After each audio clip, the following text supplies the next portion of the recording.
அன்பு உறவுகளுக்கு வணக்கம். இன்னைக்கு நாம சந்திக்க இருக்கிற சிறப்பு விருந்தினர் திருத்துறைப்பூண்டி மாவட்ட செயலாளர் அண்ணன் பிஸ்மி கார்த்திகேயன் அவர்களை தான். சுத்திரும் பசுமையா இருக்கு. அண்ணன் இருக்கிற இடமே ஒரு தோட்டம் மாதிரி இருக்கு.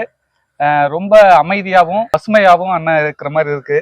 நான் முறையா பாக்குறேன் இந்த லொகேஷன், இந்த மாதிரி ஒரு இடத்த. அண்ணன் வணக்கண்ணே. வணக்கம் வணக்கம் வணக்கம்.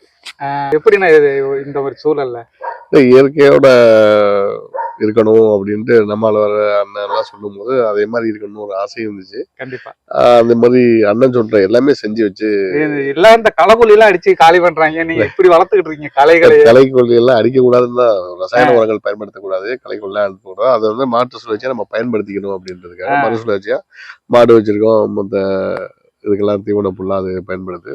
திருப்பியே அது நம்மளுக்கு உரமா மாறிடுது. அத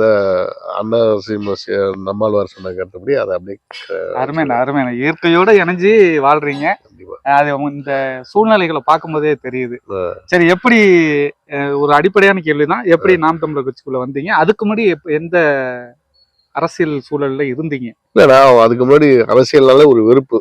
அரசியல்ல எதுலையுமே நம்ம எந்த இதுலையுமே ஈடுபடாது. இந்த குடி பிடிச்சிட்டு போறது எல்லாம் பார்க்கும்போது கொஞ்சம் பார்ப்பேன், என்ன தேவையில்லாம இப்படி போயிட்டு ஒரு பண்ணி நிக்கிறாங்க, காமெடியா பார்த்துட்டு வெறுத்து போய் அது சம்பந்தமா எதுவுமே தெரியாத ஒருத்தனா வளர்ந்துகிட்டு இருந்தேன்.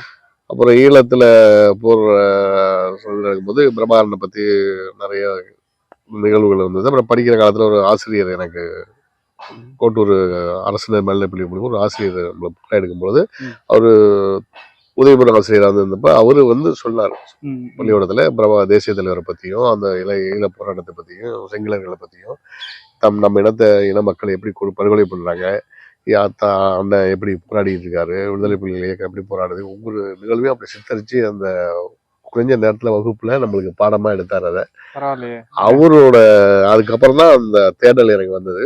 அதுக்கப்புறம் அதுல ஒரு அந்த மனசுல ரொம்ப உள்வாங்கி போய் அப்புறம் அங்க நடக்கிறதுக்கெல்லாம் போராட்டம் பண்ண ஆரம்பிச்சிட்டோம். இந்த விடுதலை புலிகளுக்காக போராட்டம் நடக்கும் போது நாங்களும் சேர்ந்து போராட்டி நிதி வசூல் பண்ணும்போது நிதி வசூல் பண்ணி கொடுக்கறது, அந்த மாதிரி இருந்தோம். இதை விட்டுட்டு படிப்பு முடிஞ்சு நான் வெளிநாடு போனதுக்கு அப்புறம் ஈழப்போர் இறுதிக்கட்ட போர் வந்தது. அந்த இறுதிக்கட்ட போர் வந்ததுக்கு அப்புறம் தான் அங்க இருந்து ஒண்ணும் போராடலாம் முடியாது. அப்ப எங்களோட இயக்கத்துல அந்த உள்ள உறவுக்கிறவங்க எல்லாம் நம்ம கம்பெனில எல்லாம் வேலை பார்த்துக்கிட்டு இருந்தாங்க. பக்கத்து கம்பெனில எல்லாம் வேலை பார்ப்பாங்க. அவங்களோட நட்போட்டாரமா அந்த ஈடுபாடோட அவங்களோடையும் பழகிடுதேன். அந்த நிகழ்வுலாம் பார்க்கும்போது ஈழப்போர் இறுதி நடக்கும் பொழுது ரொம்ப வேதனையாகவும் மனச்சுமையும் இருந்தது. தேசியத்தோட குழந்தை பாலச்சந்திரன் அவர் இறந்த நிகழ்ச்சியெல்லாம் கண் கலங்கி தனியா போய் அழுத மாதிரிலாம் அழுதுருக்கேன். அந்த பைத்தியம் முடிச்ச மாதிரி ஆயிடும் இரவு அழுது அந்த நிகழ்ச்சி அழுதுருக்கேன். அப்படி இருக்கும்போதுதான் சரி, ஒண்ணுமே நம்மளால இந்தியனா பிறந்துட்டு தமிழ்நாட்டுல தமிழனா வளர்ந்து ஒரு ஒண்ணுமே நம்மளால செய்ய முடியல, கையாளாதனமா இங்கேயும் வந்து மாறிட்டோம் பிரபதேசத்துல. அப்ப நம்ம என்ன செய்யலாம், ஒரு பெரிய துக்க சம்பவம் எதுவுமே பண்ண முடியல. ஒரு கருப்பு உடை அணிவோம், நம்ம என்ன செய்ய முடியும்னா அந்த கருப்பு உடை அன்னையில இருந்து இன்ன வரைக்கும் கருப்பு உடை தான் அன்னையில இருந்து இழப்பு முடிவு வந்ததுல இருந்து இன்ன வரைக்கும் அந்த கருப்பு உடைய தொடர்ச்சியா போட்டு அந்த ஈழ உணர்வோட இருக்கா. அப்ப அண்ணன் பேசுன கேட்டேன் அந்த இதுல ராமேஸ்வர கூட்டம். அதை கேட்கும் பொழுது நம்ம எண்ணத்துல உள்ளது, மனசுல உள்ளது, கொதிப்பு, அந்த வேதனை, அந்த அத்தனையும் எதிர்த்து அண்ணன் அப்படியே அந்த கூட்டத்துல கொட்டும் பொழுது என் மனசு அப்படியே பேசுற மாதிரியே ஒரு உணர்வு அப்படியே அண்ணன் மேல, அந்த உணர்வு அப்படியே அண்ணன் மேல திரும்பிச்சு. ரெண்டாவது அண்ணனா அவரை தேசியத்துல இருக்க அப்புறம் பார்க்கக்கூடிய அந்த உணர்வு தான் அதுல இருந்து அவரோட பயணிக்க ஆரம்பிச்சிட்டீங்க. சிறப்பு. இப்ப உங்க அறைய பார்த்தேன், சுத்தி பார்த்தா வெறும் தலைவரோட படம். ஆமா, தலைவர் படம் இல்லாம நேர்ல இப்ப வாகனமா இருந்தாலும் சரி, வீடா இருந்தாலும் சரி, தலைவர் படம் பார்க்கணும். தலைவர் அலாதியான ஒரு உடம்புல ஒரு தைரியமும் ஒரு எதுவுமே ஒரு தைரியமா இருப்பேன். அவர் படத்தை எங்கேயும் பார்த்துக்கிட்டே இருக்கணும். அப்போ நம்ம மனசுக்குள்ள ஒரு பெரிய தைரியம் இந்த மாதிரி சிறப்புன்னு அது அந்த உணர்வு தான் உங்களை வந்து இவ்வளவு தூரம் பயணிக்க வைக்கிறது. நல்லா புரிஞ்சுக்க முடியுது. இப்ப இந்த அரசியல் சூழல் எப்படி இருக்கு? இந்த திமுக, நாம் தமிழர், அப்புறம் வந்து திராவிடம், தமிழ் தேசியம், இந்த அரசியல் சூடு எப்படி இருக்கு? அதான் முன்னாடி தமிழ் தேசியம்னா ஒரு ஜோல்ல போய் மாட்டிக்கிட்டு ஏதோ 2 பேரும் 3 பேரும் அரங்கத்துக்குள்ள சிறு அறையிலையும் வெத்தலை பாக்கு போட்டு ஒரு ஓரமாகவும் பேசிக்கிட்டு போயிட்டு இருந்ததுல இளைஞர் மத்தியில ஈர்ப்பு இல்லாம அப்படி இருந்தது. அதுல திராவிட போர்வை தமிழ்னு சொல்லி ஒரு மாயை ஏற்படுத்தி தமிழர்கள்லாம் உள்ளடக்கி திராவிட போரை விரிச்சிருந்தாங்க. நம்மளுக்கே திராவிட கர்நாடகெல்லாம் தமிழ எல்லாருமே தமிழங்கிற உணர்வு தான். சீமான் வெளிப்படையா சொல்ற வரைக்கும் நம்மளே இவ்வளவு அறிவிலித்தனமா இருந்திருக்கமே, அறிவற்ற ஆற்றல் இல்லாம இருந்திருக்கமேன்னு ஒரு வேதனையா இருக்கு இப்ப. இல்ல அது அவங்க திட்டமிட்டு. அப்புறம் அண்ணன் வந்து அந்த திராவிடன்னா யாரு, திராவிடன்னா மொழிங்கிறது யாரா திராவிட, இவெல்லாம் தெலுங்கர் ஆதிக்கம் நம்ம தமிழ்நாட்டை சூறையாடிட்டானுங்க அப்படின்னு சொல்லும் பொழுதுதான் அப்புறம் அண்ணன் பேசுற ஒவ்வொரு மேடையிலையும் ஒவ்வொரு இதுலயும் அவரு உடைச்சி அந்த திராவிட மாயை கிழிச்சு அது கீழே ஒரு காலை வச்சு பந்த ஓங்கி உதச்சா உச்சியாடி அடிச்சு நேரடியா அந்த அந்த ஓலுக்கு போய் விழுவுற மாதிரி அடிச்சு அந்த திராவிட கிழிஞ்சது. அந்த பலூன் மாதிரி பெரியார் தான் பெரியார்னு யாரோ பேசினா கேட்டு போடல. அண்ணன் ஊதி பெருத்து வச்சிருந்தாங்க. 50 ஆண்டு காலத்துல பெரியார் தான் படிக்க வச்சாரு, பெரியார் தான் சாப்பிட வச்சாரு, பெரியார் தான் வந்து ட்ரெஸ் போட கற்றுக் கொடுத்தாரு, துணி போட கற்றுக் கொடுத்தாரு. பெரியார் தான் எல்லாம். பெரியார் இல்லாட்டி தமிழகத்துல ஒண்ணுமே கிடையாதுங்கிற மாதிரி ஒரு பெரிய மாயை இருந்துச்சு. அதை ஒட்டைக்கிறதுனா அதே மாதிரி திரும்ப இந்த காலம் இட்டி உதைச்சாரு, ஒரே அடி முடிஞ்சிச்சு. உண்மைதான். அது டாப் கோலாய் 2009க்கு பிறகு பாரிசாலன் பேசினாப்ல, வெளிப்படையா பேசினாரு. அதுக்கப்புறம் வந்து ரஜினியே ஒரு செட் பண்ணி கொடுத்தாரு, ரஜினி ஒரு நட கொடுத்தாரு. ஹெச் ராஜா கூட புலம்பிக்கிட்டே இருந்தாரு. ஹெச் ராஜா புலம்பலாம். ஆனா அப்பெல்லாம் அடினா அண்ணன் அடிச்சதா அடி. அடிக்கவும் அப்படியே பெரியார்னா அண்ணன் அடிச்ச அடியில பெரியார் செதறி போச்சு. பெரியார் செதறவும் இந்த தமிழர் அல்லாதவர்களுடைய இந்த லாபி பெரிய ஏதோ ஆணியை எடுத்து உச்சி மண்டையில அடிச்ச மாதிரி நச்சு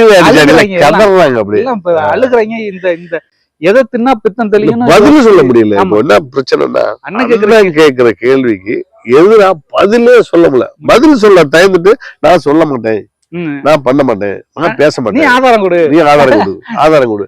அதாவது ஒரு காலத்துல பண்ணா ஆதாரங்கள்னா பெரியார் நிறைய அண்ணன் தெளிவா சொல்லிட்டாங்க. பெரியார் நிறைய பேசியிருக்காரு. ஆதாரங்கள்லாம் இப்ப எங்க தாத்தா, எங்க அப்பா இருக்காரு, எங்க தாத்தா இருக்காரு. தாத்தா என்ன பண்ணாங்க எங்க அப்பா என்ன சொல்லியிருப்பாரு. எங்க அப்பா எல்லாத்தையும் எழுதி வச்சுக்க எங்க அப்பா எழுதி வச்சுக்க மாட்டாரு. எங்க தாத்தா காலத்துல என்ன நடந்துச்சு, எங்க பங்காளிங்க உள்ள என்னென்ன பிரச்சனை நடந்துச்சு, என்ன நடந்துச்சுங்கிறத எங்க தாத்தா பேசுறது எப்படி, நடைமுறை எப்படிங்கிறது எங்க அப்பா என்ன சொல்லியிருப்பாரு வாய்மொழியா. அந்த மாதிரி பெரியார் வாழ்ந்த காலத்துல எவ்வளவு வாய்மொழி இருக்கு.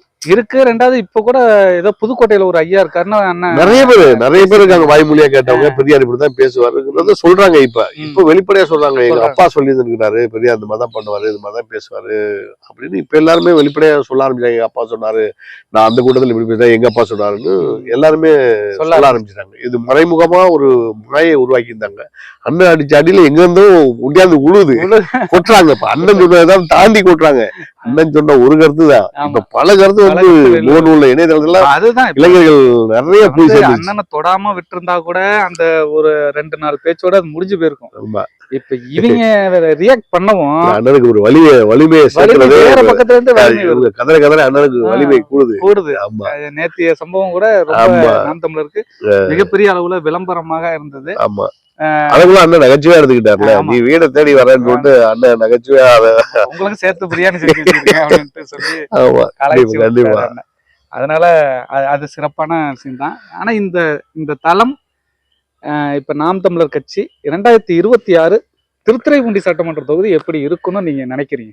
திருத்துறைப்பூண்டி சட்டமன்ற தொகுதியை பொறுத்தவரை எங்க நாம் தமிழர் கட்சி உறவுகள் ஆரம்ப காலத்திலே பாத்தீங்கன்னா ஒரு சிறு பிள்ளைத்தனமா ஒரு 4 பேர் 5 பேர் நின்றுட்டு ஒரு கொடி பிடிச்ச காலம்லாம் போய் இப்ப எங்களுக்கு இளைஞர்கள் எங்களை கூப்பிட்டு என்ன இணைச்சிங்கன்னு சொல்லி பெரும்பான்மையா வந்து இளைஞர்கள் இணைஞ்சிக்கிட்டு ஒவ்வொரு போராட்டத்துக்கும் தன்னலமா வந்து சேர்றாங்க. இப்ப மற்ற கட்சியில எல்லாம் பாத்தீங்கன்னா அவங்க ஒரு கூட்டத்துக்கு கூப்பிடணும் அப்படின்னாக்கா ஒவ்வொருத்தரையும் அழைச்சி பணம் தந்து ஒரு ஒன்றிய செயலாளரோ கிளை செயலாளரோ அழைச்சிக்கிட்டு ஒரு வாகனம் எடுத்துட்டு போய் பணம் கொடுத்து ஏத்துவாங்க. எனக்கு அப்படி கிடையாது. ஒரு 3ல ஒரு பதிவு போட்டா போதும், தம்பி இந்த மாதிரி ஒரு நிகழ்வு போகணும் அப்படின்னு சொன்னா அவங்க சொந்த காசுல வேலையை. போன வாரத்துல ஆதிச்சபுரத்துல பார்த்தேன் 2 தம்பிங்க சின்ன பிள்ளைங்க 18-19 வயசு பிள்ளைங்க மேடையில ஏறி தெளிவா பேசுறாங்க. நான் யோசிச்சேன், திருத்துறைப்பூண்டில இவ்வளவு பெரிய பேச்சாளர்களா இருக்காங்க யோசிச்சேன். அந்த மாதிரி சிறப்பா இருந்துச்சு அண்ணனோட.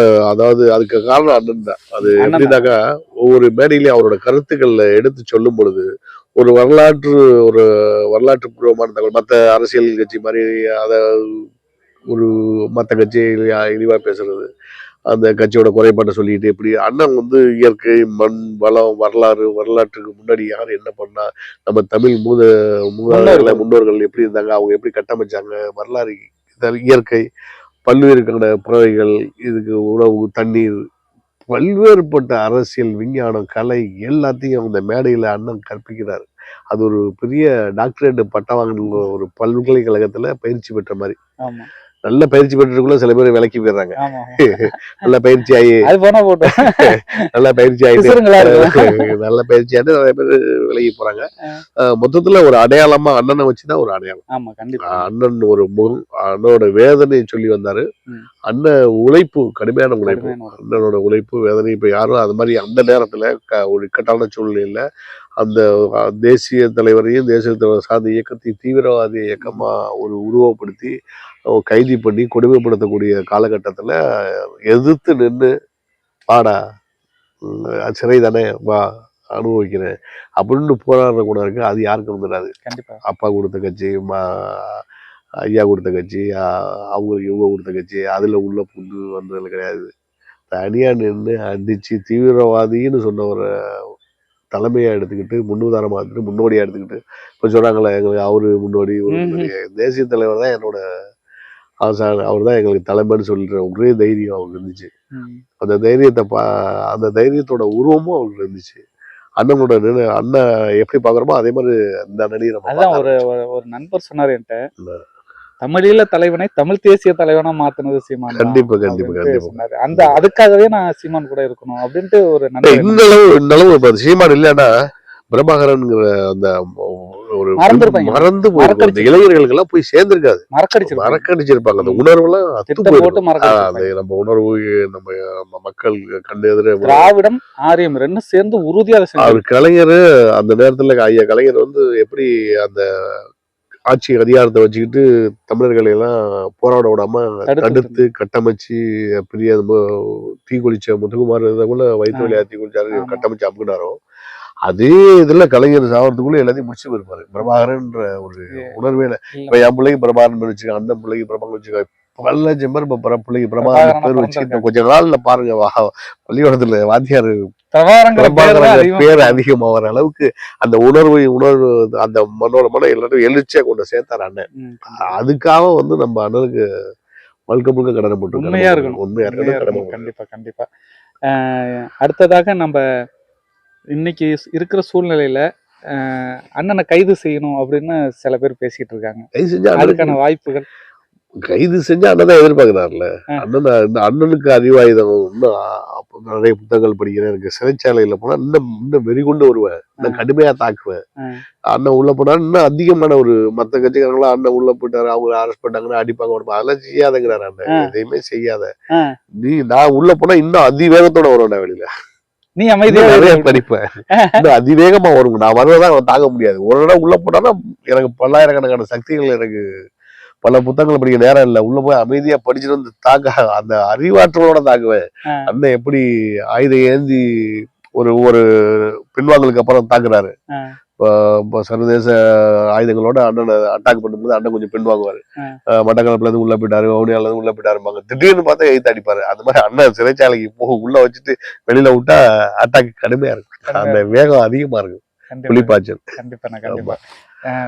இந்த பிஸி ஷெடியூல்ல நேரம் ஒதுக்கி இந்த நேர்காணல் தந்தமைக்கு நன்றி.